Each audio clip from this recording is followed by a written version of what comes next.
எங்க பசங்க அந்த இடத்துல கொடி போட்டாதான் நீ உங்க காலனிக்குள்ள போட்டுக்க, இங்க போட்டுக்க. என்னடா சமத்துவம் உங்களுக்கு? பெரியார் கொள்கை தலைவர் கொள்கை இருக்கிற கொள்கை எங்களை பார்த்து கேக்குறீங்களா? கொள்கை 20 வயசு பையன் பேசுறாங்க, கொள்கைய பேசுறியா? நாங்களே வாடா போல சொல்ல மாட்டோம், எங்களை பேச வைக்கிறீங்க. ஓட்டு போட்டுருங்க, 1000 ரூபாய் பிடிக்கும். 1000 ரூபாய் உங்க காசு, உன்னுடைய காசு, நீ கட்டின வரி, அதுதான் உனக்கு கொடுக்குற. அவங்க அப்பா வீட்டுல இருந்து யார் வீட்டுல கொண்டு வந்து தரல. வந்து இளைய காமராஜர் சொன்னாங்க, அதை வந்து ஒருத்தங்க கிண்டல் அடிக்கிறான். ஒரு காசுக்கும் ஆகாத அந்த வேல்முருகன் 2026 நிரந்தர முதல்வராக நமது தளபதி அமர்த்துவேன் அமர்த்துவேன் அமர்த்துவேன் என்று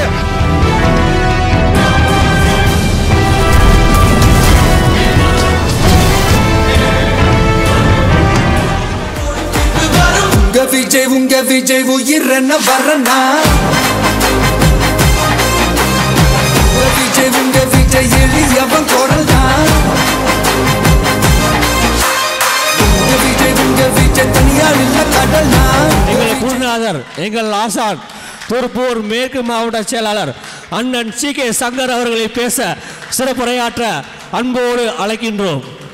வாழ்க தளபதி. என்னை இந்த அளவுக்கு மாவட்ட செயலாளராக உயர்த்திய என் ஆசான் பொதுச் செயலாளர் அண்ணன் அவர்களுக்கு பாதம் தொட்டு தளபதியின், என் மனித கடவுள் தளபதியின் பாதம் தொட்டு என் உரையை தொடங்குகிறேன்.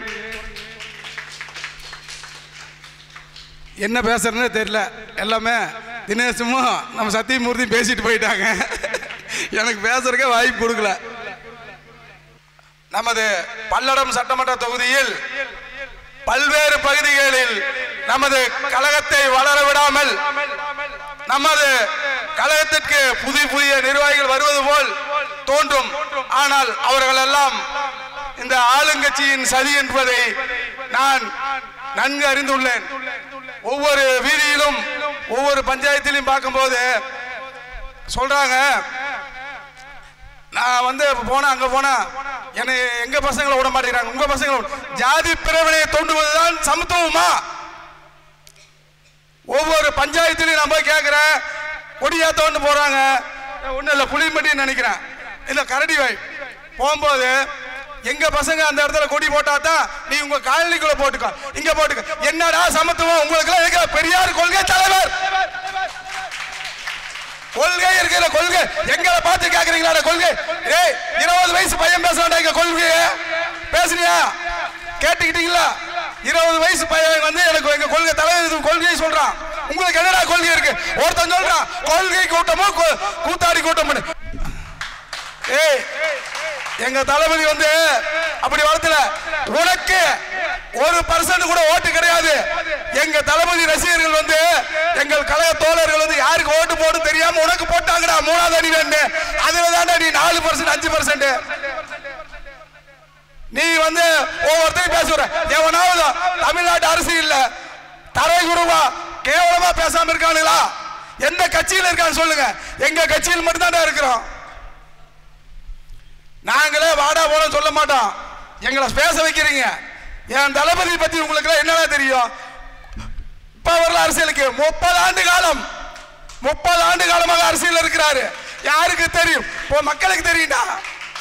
சொந்த பணத்தில் அரசியல் செஞ்சுட்டு இருக்கிறாரு. அது என் தளபதி. அது மாதிரி பல்லட தொகுதியில் வந்துங்க நமது நிர்வாகிகளுக்கு ஒரு ஊக்கத்தை கொடுத்துறேன். எவன் எதை சொன்னாலும் கூப்பிடுங்க. நமக்கு வழக்கறிஞர் இருக்குது, எப்ப வேணாலும் வந்து காப்பாத்தோம். இங்க தமிழ்நாடு ஃபுல்லா தம்பிக்கும். இங்க கொடுக்கல, ஹைகோர்ட்ல வாங்கி தருவோம். நீங்க வந்து யாரை கண்டு பயப்பட வேண்டாம். நம்ம தோழர்கள் வந்து சில பேர் பயந்துக்கிறாங்க.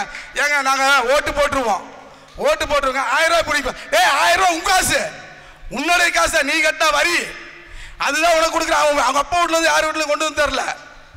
அதனால வந்து நீங்க அந்த எந்த கட்சியும் பார்த்து பயப்படணும் அவசியம் கிடையாது. அப்புறம் இன்னொன்று சொல்லுவாங்க, ஆளுங்கட்சியை பேசுறது இல்லைங்க, எதிர்கட்சியை பேசுறது இல்லைன்னு. எதிர்கட்சியை பேசுறதுக்கு என்ன இருக்குது?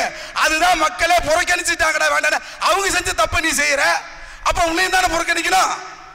கேட்டா ஆளுங்கட்சி பேசுறீங்க, எதுக்குடா? என் தலைவன் தான் முதல்வர், எங்க தலைவன் தான் முதல்வர் வேட்பாளர். அதை ஏத்துக்கிட்டு தான் நாங்க உட்கார்ந்துருக்கோம். இன்னொருத்தனை முதல்வர் ஆக்கிறதுக்கு நாங்க எதுக்காக கட்சி ஆரம்பிக்கணும்? கையை காட்டிட்டு போயிட்டே இருப்போம். அந்த மாதிரி ஒரு சிலர் கேட்பாங்க, ஏங்க கூட்டணி வைக்கலாம்ல, கூட்டணி ஆட்சி வந்துடும், விஜயகாந்த் வச்சாரு, அவங்க வச்சாங்க. நாங்க கட்சி ஆரம்பிச்சது எதுக்கு? ஏன் தலைவனை முதல்வர் ஆக்கிறதுக்கு. இன்னொருத்தனை முதல்வர் ஆக்கிறதுக்கு நாங்க வரல. நாங்க இன்னொருத்தனை முதல்வர் ஆக்குறாங்க அவங்க கட்சியில நாங்க இணைஞ்சுக்குவோமே. அவங்க 2 பேருமே ஆக இருந்தா நாங்க கட்சி ஆரம்பிச்சிருக்கோம். அப்புறம் கொள்கை பத்தி பேசுவாங்க. ஒன்னே ஒன்று சொல்றேங்க, பாரதிய ஜனதா கொள்கை இப்படி போட இருக்குது.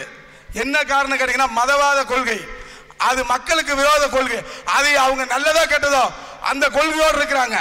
ஆனா நம்ம தமிழகத்தில் ஆளும் திமுகவும் அதிமுகவும் பெரியாரை பத்தி 4 வரி பேச சொல்லுங்க, பேச மாட்டாங்க. என் கழகத்தோட 20 வயசு பையன் பேச வைப்பான். அதே போல் அம்பேத்கர் என்ற ஒரு மனிதரை ஒரு 50 ஆண்டு காலமாக ஒரு ஜாதிக்குள் அடக்கி வச்சிருந்தாங்க. அவரை பொது தலைவர் ஆக்கின ஒரே தலைவன் என் தலைவன் தான். அவருடைய பிறந்த நாள்லாம் வரும்போது சொல்லுவாங்க, அம்பேத்கரை அங்க வச்சு கும்பிடுறாங்க, இங்க வச்சு கும்பிடுறாங்க. இன்னைக்கு தமிழகம் அனைவரும் கும்பிடுறாங்கன்னா அது அம்பேத்கர். அது காரணம் என் தலைவன். கர்ம வீரர் காமராஜர் அவர்களின் ஆட்சி. என் தலைவனை இளைய காமராஜர் சொன்னாங்க. அதை ஒருத்தங்க கிண்டல் அடிக்கிறான். ஒரு காசுக்கும் ஆகாத அந்த வேல்முருகன் கிண்டல் அடிக்கிறான். இளைய காமராஜர் தானே தலைவன். அவர் இப்ப செய்யலடா, அவர் 30 வருஷமா என்ன செஞ்சாருங்கிறது எங்களுக்கு தெரியும்டா. நீ ஒரு சீட்டுக்கும் அரை சீட்டுக்கும் ஒரு 500 கோடி 1000 கோடிக்கு அடி போடுற தலைவன் என் தலைவன் கிடையாது. 500 கோடி சம்பளத்தை விட்டு போட்டு தான் வந்திருக்கிறாரு. அதே போல் இந்தியாவிலேயே கொள்கை தலைவர்களை 2 பெண்களை வைச்ச ஒரே தலைவன் எங்கள் தளபதி மட்டும்தான்.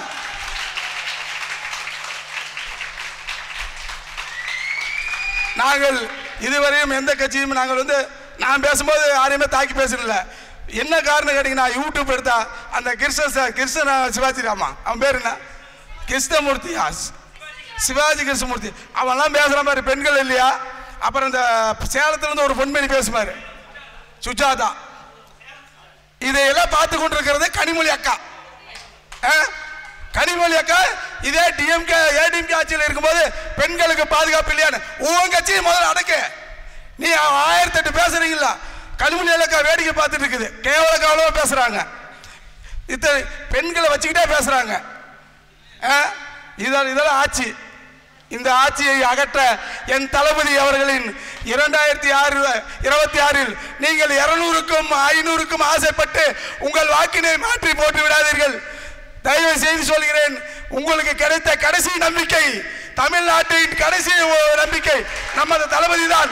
கடைசி தலைவனாக எண்ணி அவருக்கு நீங்கள் வாக்களிக்க வேண்டும் என்று மிக தாழ்மையுடன் கேட்கிறேன். உங்களுடைய நீங்க மட்டுமில்லை, உங்கள் சொந்த பந்தம் பக்கத்து வீடு அனைவருக்கும் நமக்கு கிடைச்ச கடைசி தலைவன் தளபதி மட்டும்தான். இதற்கு மேல் யாரும் இல்லை. உங்களை யாரும் காப்பாற்ற முடியாது. நாளைக்கு தோல்வி என்றால் அது தளபதிக்கல்ல, உங்களுக்கு, மக்களுக்கு. மக்கள் தோல்வியாகிவிடும், பார்த்துக் கொள்ளுங்கள். இதுக்கு மேல பேசுறதுக்கு எனக்கு கண்டென்ட் எதுவும் இல்லைங்க. அடுத்தபடியாக இந்த விழாவினை சிறப்பாக ஏற்பாடு செய்த என் அன்பு தம்பி ராஜா அவர்களுக்கும், வடக்கு ஒன்றிய நிர்வாகிகள் மகிழீஸ்வரன் அவர்களுக்கும், பிரகாஷ் அவர்களுக்கும், தங்கராஜ் அவர்களுக்கும், செல்வி அவர்களுக்கும், சங்கீதா அவர்களுக்கும், சித்ரா சிந்து அவர்களுக்கும், கவிதா அவர்களுக்கும், கீர்த்தனா அவர்களுக்கும், கோபிநாத் அவர்களுக்கும், தனபால் அவர்களுக்கும், சின்னத்துறை அவர்களுக்கும், ரவி அவர்களுக்கும், சாமிராஜ் அவர்களுக்கும், பிரபு மாரிமுத்து அவர்களுக்கும், விஜித் குமார் அவர்களுக்கும், ரமேஷ் அவர்களுக்கும், விஜயகுமார் அவர்களுக்கும் கோடான கோடி நன்றியை தெரிவித்து இந்த விழாவுக்கு ஒரு நமது கழக தோழர், இதுங்களாம் நம்ம கழக தோழர்கள் ஒரு நன்றி சொன்னால் போதும். ஆனால் இந்த விழாவை எந்த ஒரு சம்மதம் இல்லாமல் நமக்கு உறுதுணையாக சிறப்பாக ஒரு காலமாக நமக்கு சம்மதமே இல்லாமல் பாடுபட்டு கொண்டு இந்த விழாவை நடத்த உறுதுணையாக இருந்த அண்ணன் வேலுச்சாமி அவர்களுக்கு கோடான கோடி நன்றியை தெரிவித்துக் கொள்கிறேன். வாழ்க தளபதி. 2026 நிரந்தர முதல்வராக நமது தளபதி அமர்த்துவேன் என்று உறுதிமொழி எடுத்து இத்துடன் என் உரையை முடிக்கிறேன். நன்றி, வணக்கம். வாழ்க தளபதி. தமிழக வெற்றி கழகம் வளர்க.